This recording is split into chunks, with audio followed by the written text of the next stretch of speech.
Life में बहुत बड़े रिस्क भी आ जाते हैं। कभी इस बात को अज्यूम ही नहीं कर पाता कि मैं बुढ़ा होऊंगा। हमारे दादाजी की इनकम 100 रुपए थी, तो आपकी मनी की वैल्यू कैसे मल्टीप्लाई हो जाएगी, इन्वेस्ट करने के सिस्टम को समझते हैं।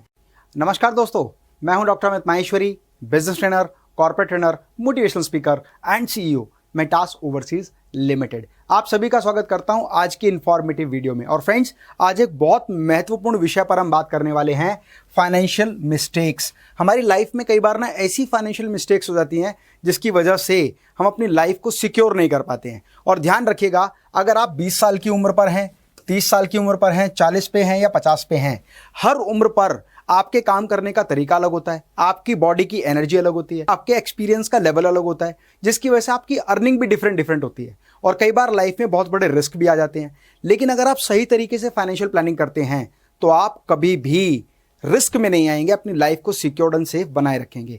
लेकिन प्रॉब्लम हम लोगों के साथ क्या है कि जैसे जैसे हम अच्छी इनकम कमाने लगते हैं ना, हमारा लेवल ऑफ कॉन्फिडेंस तो बूस्ट होता है, लेकिन हम फ्यूचर को लेकर भी सिक्योर मानना शुरू कर देते हैं, जिसकी वजह से भविष्य में होने वाले लॉस को हम आइडेंटिफाई नहीं कर पाते हैं।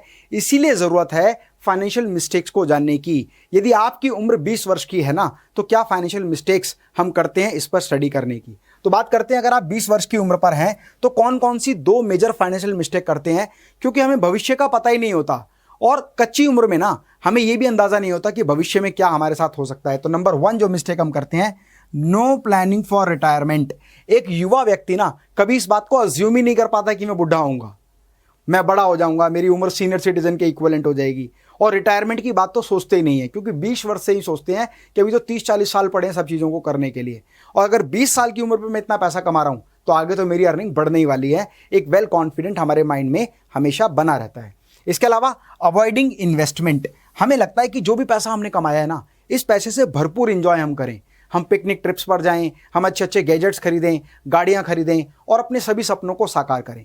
ये सबसे बड़ी मेजर और ब्लंडर मिस्टेक होती है एट द एज ऑफ 20। उस पर हमें क्या करना चाहिए ये समझना बहुत महत्वपूर्ण है। लॉन्ग टर्म इन्वेस्टमेंट गोल। फ्रेंड्स, ध्यान रखिएगा, अगर आप 20 वर्ष की उम्र पर सही तरीके से इन्वेस्ट करना शुरू करते हैं तो आप उस व्यक्ति की इन्वेस्टमेंट को बीट कर सकते हैं जो 40 वर्ष की उम्र पर इन्वेस्ट करना शुरू कर रहा है। अगर आपने कंपाउंड इंटरेस्ट की पावर को नहीं समझा है ना, तो यह समझना बहुत जरूरी है कि आप 20 वर्ष की उम्र पर जब इन्वेस्ट करना शुरू करते हैं और एक व्यक्ति 40 वर्ष की उम्र पर इन्वेस्ट करना शुरू करता है, तो एक निश्चित समय पर जाने के बाद, ज्यादा निवेश करने के बाद भी उस 40 वर्ष की उम्र के व्यक्ति की जो फाइनल कैपिटल होती है ना, जो बनेगी, वो 20 वर्ष के व्यक्ति की जो कम इन्वेस्टमेंट कर रहा है उसके लगभग बराबर होती है। इसके लिए मैंने बहुत इंपॉर्टेंट वीडियो दिया, उसको आप जरूर देखिएगा, उसका लिंक आपको डिस्क्रिप्शन बॉक्स में मिलने वाला है। दूसरा, start investing in stock market. Friends, आपकी जितनी भी इनकम है, मैं इस बात पर प्रश्न नहीं रख रहा हूं कि आपकी इनकम कितनी है। हो सकता है आपकी इनकम 12,000 15,000 हो, आपकी इनकम 30-40 हज़ार रुपये हो, आपकी इनकम 1-1.5 लाख रुपए हो। आपको सिर्फ एक फार्मूला अपनाना है और वो फार्मूला कहता है अपनी इनकम का 10% आप इन्वेस्ट करें। अगर संभव हो तो 20% करें। अगर आप 10 से 20% इन्वेस्ट करते हैं और इन्वेस्ट करने के सिस्टम को समझते हैं तो आप 2 प्लानिंग कर सकते हैं। एक तो आपके रिटायरमेंट गोल को, ध्यान रखिएगा, आज जो मनी की वैल्यू है ना, वो आज से 40 साल बाद वही रहने वाली नहीं है। आपको अगर ध्यान हो तो आपके जो बड़े उम्र के आपके परिवार में लोग हैं, वो कहते हैं कि हमारे दादाजी की इनकम 100 रुपये थी। मतलब आज के समय पर हम देखें तो वो इनकम लगभग 50,000 के बराबर है। इसका मतलब मनी की वैल्यू हमेशा डिक्लाइन हो रही है, घट रही है। इसीलिए जरूरत है लॉन्ग टर्म प्लानिंग करने की। इसके अलावा know the power of compound interest. Friends, चक्रवर्ती ब्याज जो है ना, वो दुनिया का 8वां अजूबा है। इसीलिए जरूरत है आपको लॉन्ग टर्म इन्वेस्टमेंट करने की, और कंपाउंड इंटरेस्ट का बेनिफिट ही लॉन्ग टर्म में होता है। जब आप लॉन्ग टर्म में अच्छे से इन्वेस्ट करते हैं तो कई बार शेयर की वैल्यू भी बहुत ज़्यादा बढ़ जाती है। अगर आपको ध्यान हो तो बहुत सारे ऐसे शेयर्स हैं जिनकी कुछ साल पहले बहुत नॉमिनल वैल्यू थी और आज वो हज़ारों की वैल्यू को पार कर चुकी हैं, जैसे HDFC, MRF। ये 2 ऐसे एग्जाम्पल हैं कि एक समय पर इनकी वैल्यू 100-200 रुपये थी और आज इनकी वैल्यू हज़ारों रुपये में है। तो आपकी मनी की वैल्यू कैसे मल्टीप्लाई हो जाएगी वो आपको नहीं पता। इसीलिए आप स्टॉक मार्केट में इन्वेस्ट करें और अपने पैसे को अपने फ्यूचर गोल के लिए जरूर इन्वेस्ट करें, और इन्वेस्ट करने के सिस्टम को बेहतर तरीके से समझें, तभी आप अपनी लाइफ को सिक्योर कर पाएंगे। यही बात उन लोगों पर लागू होती है जो 30 वर्ष की उम्र के आंकड़े के अंतर्गत आते हैं। इनसे 2 बड़ी जो मेजर मिस्टेक क्या होती हैं, अनऑर्गेनाइज सेविंग। ये लोग सेविंग करना तो शुरू कर देते हैं पर वो ऑर्गेनाइज नहीं होती है। बताऊंगा अभी कैसे अनऑर्गेनाइज सेविंग की बात कर रहे हैं। और improper financial planning. Financial planning करते हैं पर वो प्रॉपर नहीं होती। और बाइंग अ फ्लैशी प्रोडक्ट्स। ये 3 मेजर मिस्टेक होती हैं 30 वर्ष से लेकर 40 वर्ष की उम्र के बीच में। और उनमें सबसे पहली जो मिस्टेक क्या है, अनऑर्गेनाइज सेविंग। वो थोड़े से पैसे आए, निवेश कर दिए, फिर कई महीनों तक कोई इन्वेस्टमेंट नहीं की, फिर कभी कोई अच्छी मोटी इनकम एक साथ आई, उसमें से कुछ पैसा इन्वेस्ट कर दिया, या कई बार अच्छी इनकम आने के बाद कुछ दूसरी चीज़ें खरीदना शुरू कर दिया। वो कभी भी रेगुलर और सिस्टमेटिक तरीके से इन्वेस्टमेंट नहीं करते। इसका मतलब आपको क्या करना है, स्टार्ट इन्वेस्टिंग विद डिसिप्लिन। एक डिसिप्लिन मेंटेन करें। और वो डिसिप्लिन क्या कहता है, आप हर महीने पर मंथ इनकम का 10 से 20% इन्वेस्ट करें। ये तो बात रही डिसिप्लिन की। ठीक यही बात एक एक्स्ट्रा इनकम जो कैपिटल के रूप में आपके पास आ जाती है, उसको भी आप इन्वेस्ट करें। उसको ऐसी चीज़ों पर वेस्ट ना करें जिससे भविष्य में मिलने वाला आपका आउटपुट कुछ नहीं होने वाला। इसके अलावा मेक प्रॉपर फाइनेंशियल प्लानिंग।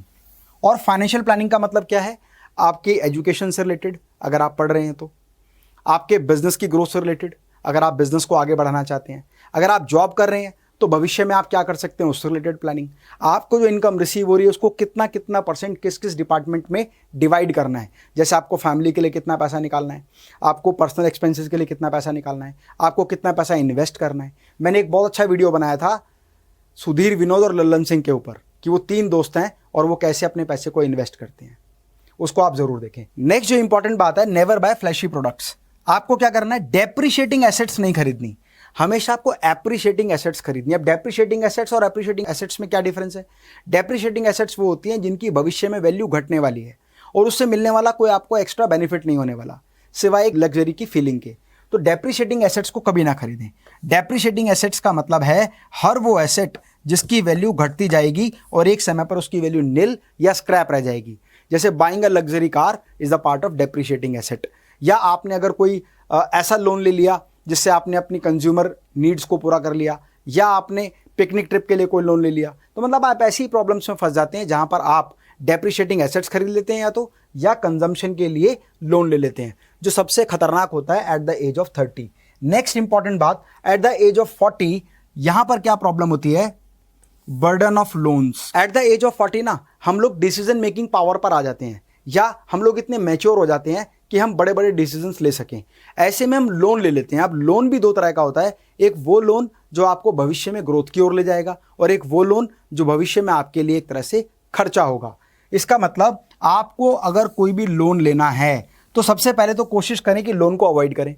अगर आप लोन को अवॉइड नहीं कर पा रहे हैं या करना चाहते हैं तो ये देखिए कि क्या उससे आपकी प्रोडक्टिविटी या आपकी इनकम बढ़ती है और भविष्य में उसकी वैल्यू बढ़ती है तो वो लोन लेना सही है। नेक्स्ट जो मिस्टेक है ना एट द एज ऑफ 40, वो क्या होता है, हमारे मन में कभी ये थॉट ही नहीं आता है कि हमारी कभी डेथ भी हो सकती है। क्यों? क्योंकि लाइफ की एक पॉजिटिव एनर्जी होती है, आप हमेशा लाइफ में आगे बढ़ रहे होते हैं। ऐसे में आप कभी भी अपनी विल नहीं लिखते हैं। ये एक बहुत बड़ी प्रॉब्लम है। आपको हमेशा अपनी एक रजिस्टर्ड विल तैयार करनी है एट द एज ऑफ 40। साथ ही साथ आपको अपॉइंट करने हैं अपनी नॉमिनी। फ्रेंड्स, आज आपके साथ जितने भी परिवार के सदस्य हैं, रिश्तेदार हैं, वो सब एक पॉजिटिव थॉट के साथ आपसे जुड़े हुए हैं। लेकिन अगर आपकी डेथ हो जाती है ना और आपके पीछे अपार संपत्ति है तो उसको लेकर बहुत बड़े विवाद पैदा हो सकते हैं। इसीलिए बहुत ज़रूरी है नॉमिनी अपॉइंट करना। मैंने देखा पैंडेमिक जैसे टाइम में ना बहुत सारे लोगों की इंस्टेंट डेथ हो गई। उन्होंने कभी सोचा भी नहीं था कि हमारे साथ ऐसा हो सकता है, जिसकी वजह से उनके बैंक अकाउंट्स में उनके नॉमिनी नहीं थे। नॉमिनी ना होने की वजह से वो फंड बैंक के पास रिजर्व रह गया। आज उनकी फैमिली को उस फंड को लेने में बहुत अधिक एफर्ट करने पड़ रहे हैं। तो ये बहुत इंपॉर्टेंट है कि आपकी विल होनी चाहिए प्रॉपर और आप अपने नॉमिनी को अपॉइंट करें। कई केसेस में जरूरी नहीं कि पेंडेमिक की वजह से इंस्टेंट डेथ हो जाती है। अभी एक बहुत अच्छा सिंगर के जिसकी स्टेज परफॉर्मेंस के बाद इंस्टेंट डेथ हो गई। और एक बहुत बड़ी दुखद घटना एक सिंगर के साथ और घटी है, और वो कौन है, सिद्धू मूसेवाला, जिनकी 28 वर्ष की उम्र में गोली मारकर हत्या कर दी गई। तो फ्रेंड्स, कहते हैं ना कि 40 साल 50 साल पे हमारी एक्सपेक्टेशन होती है हम 70-80 साल जिएंगे। इस बात से कोई फर्क नहीं पड़ता कि आपकी वर्तमान एज कितनी है। फर्क इस बात से पड़ता है कि आप अपनी फ्यूचर की प्लानिंग कैसे करते हैं या अपने सारे सिस्टम को कैसे मेंटेन करते हैं, ताकि आपके बाद भी आपके लोगों को किसी तरह की कोई परेशानी ना हो। इसीलिए अपनी विल जरूर बनाएं, अपने नॉमिनी को जरूर अपॉइंट करें। एट द एज ऑफ 50 कई बार हमसे एक मिस्टेक हो जाती है, वो है dipping into the retirement saving. क्या करते हैं कि जो उसकी रिटायरमेंट की सेविंग उन्होंने पूरी लाइफ में बचा बचा के की है, उसको हम लैक कर जाते हैं, उसको हम लूज़ कर जाते हैं। अब लूज़ कैसे कर जाते हैं, मान लीजिए फैमिली में कोई बड़ा कोई फंक्शन है, कोई शादी करनी है, तो लगता है कोई बात नहीं, उसको हम वहाँ यूज़ कर लेते हैं। या बच्चों को कोई फर्दर एजुकेशन के लिए, स्टडी करने के लिए बाहर जाना है तो वो यूज़ कर लेते हैं। या उनको लगता है चलो बेटे को एक बिजनेस एस्टेब्लिश कराना है तो वहाँ पर वो पैसे को यूज़ कर लेते हैं। ध्यान रखिए, ये बुरी बात नहीं है, लेकिन फिर भी आपको कुछ ना कुछ ऐसा मैनेज जरूर करना है कि आपके पास रिटायरमेंट पर आपके पास इतना पैसा हो जो आपकी लाइफ को आसानी से सर्वाइवल तक ले जा सके, ताकि आपको किसी के सामने हाथ ना फैलाना पड़े। साथ ही साथ प्लान एज पर इन्फ्लेशन, ये बड़ा इंपॉर्टेंट रोल प्ले करता है। लोग सेविंग तो करते हैं, पर सेविंग की जो करना शुरू करते हैं ना, उनको लगता है कि भविष्य में इसकी वैल्यू इतनी हो जाएगी, पर उतने वर्षों बाद उस अमाउंट की वैल्यू कम हो जाएगी।